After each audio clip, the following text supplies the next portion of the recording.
হেই, কেমন আছো তোমরা? আশা করছি সবাই অনেক ভালো আছো। আর আমি আগের থেকে অনেক বেটার আছি। ৮ দিন টানা জ্বর থাকার পর তারপর এখন আমি সুস্থ হয়েছি। তো চলো তোমাদের সঙ্গে একটা জিনিস শেয়ার করি। আমি বসে বসে এই জ্বরের মধ্যে কোনো কাজ না থাকায় কী করবো ভেবে উঠতে পারছিলাম না। তখন হচ্ছে গিয়ে বসে বসে আলপনাগুলো দিয়েছি। বাড়িটা দেখে তোমরা হয়তো বুঝতে পারবে যে এটা পুরোনো দিনের বাড়ি, পুরোনো প্যাটার্নের বাড়ি। সো আমি আলপনা দিতে খুব ভালোবাসি, আর আমি আঁকাআঁকির হাতটা আমার মোটামুটি ভালো হয়, এটা আমি নিজে থেকে বিশ্বাস করি। এইটুকুনি কনফিডেন্স আমার মধ্যে আছে যে আমি আঁকতে মোটামুটি একটু পারি, এটুকুনি আমি জানি। সো সেদিনকা হচ্ছে কি এরকম জ্বরের মধ্যে কী করবো খুঁজে না পেয়ে এই ওয়ালগুলোতে আলপনা দিয়েছি।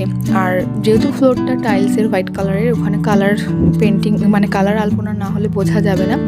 আমি ভাইয়ের ঘরের ওখানটাতেও একটা দিয়েছি, ওখানটা যদি খাটটা না থাকতো তাহলে ওই দিকেও দেওয়া যেত, বাট স্টিল ঠিক আছে, কোনো ব্যাপার না। তো আমার ইচ্ছা আছে দোতলায় এরকমভাবে পুরো আলপনাটা দেওয়ার, কারণ আগেকার দিনের যে বাড়িগুলো হতো না চারিদিকে আলপনা দেওয়া মাটির বাড়ি, দেখতে কিন্তু খুব সুন্দর লাগতো। সিঁড়ি থেকে ওঠার মুখে এখানেও দুটো ময়ূর রেখেছি, ভালো করে দেখো, তোমরা দেখলে বুঝতে পারবে।